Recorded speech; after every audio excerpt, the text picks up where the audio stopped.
Hello and welcome to Adobe Chat's B2B Marketing Demystified Asia edition. I'm your host, Joe Escobedo, and with me are two marketing experts from Digital Pie.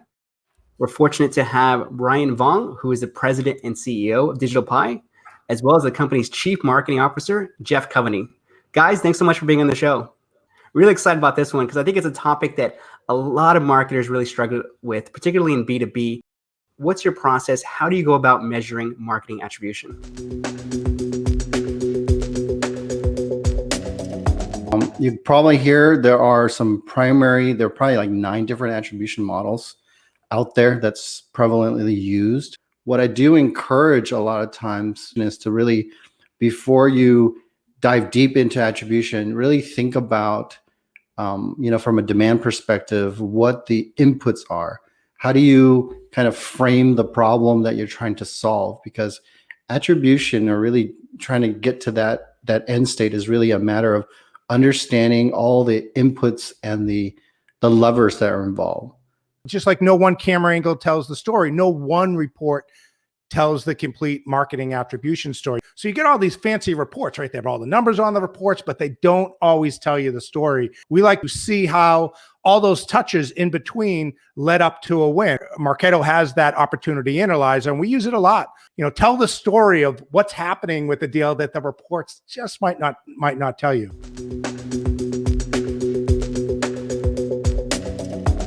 Have your system set up correctly. That's the first thing. You need to be able to collect your data in a way that when people are interacting, and when you're capturing that information, you're able to then start to report on that. And in Marketo, it's actually through interesting moments. So if you're creating those interesting moments at the right times, you can roll those up into the opportunity analyzer. The opportunity analyzer automatically does that, and then you get this nice graphical view to show the journey along the way. And that's a great complement to some of the normal reports that you'd be running.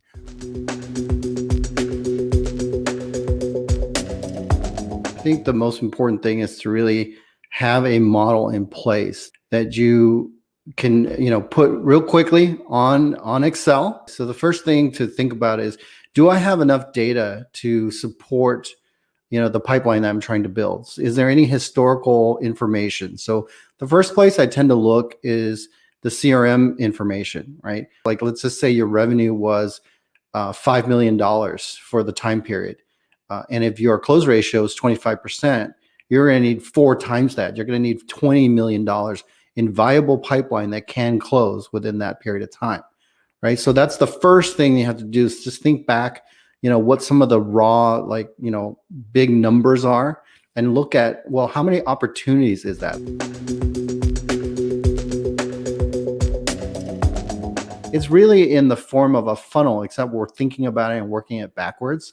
And I will provide a spreadsheet where you can just kind of put these inputs in and actually get a sense of where you need to be, and then what the levers are, right? Your levers are typically time, how fast you can accelerate these deals, as well as can you change the value of the average deal size, right?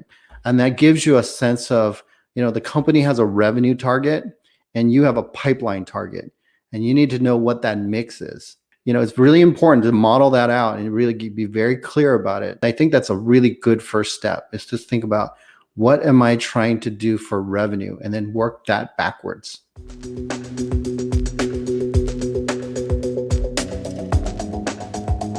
You have a marketing plan, or you're building one. Either you have one from last year or you have one from previous quarter. Those are your inputs.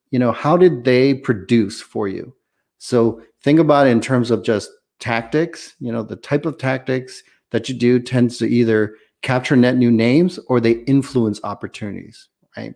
Are they more top of funnel? Are they middle of the funnel tactics, or are they bottom of the funnel tactics? So if you just think about inputs from that perspective, how they increase velocity in each one of those 3 stages, it gives you a very clear idea from a marketing tactics perspective which one you're pursuing.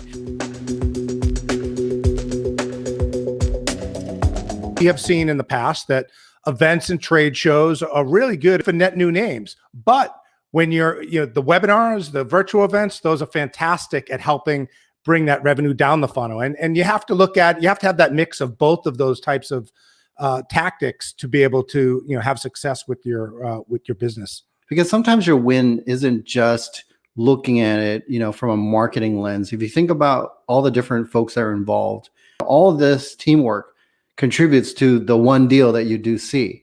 We definitely try to create an environment where everybody's celebrated in all the deals that they're part of.